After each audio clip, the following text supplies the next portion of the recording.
Welcome to Blizzard Fire. We hope this video helps fire up your solution. You begin by confirming essential access. Make sure you know the device passcode and that Face ID or Touch ID works. Once done, connect to a trusted Wi-Fi or cellular network so Apple can verify your account. Now open Settings and tap your name at the top. This is where Apple ID settings live. You do this because the phone stores account recovery options and verification methods locally, which speeds the process and avoids repeated authentication prompts.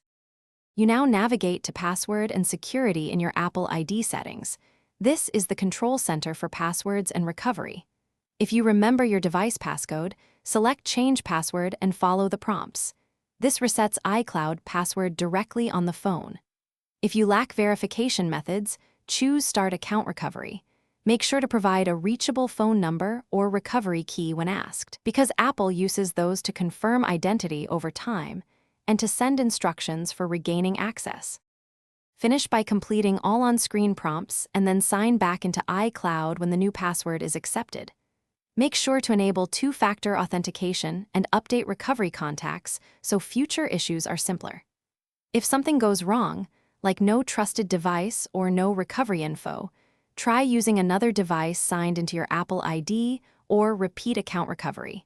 It can take days. One key troubleshooting tip: keep a typed copy of your recovery key in a safe place because losing it complicates access recovery. Thanks for watching. If you found this helpful, don't forget to like and subscribe.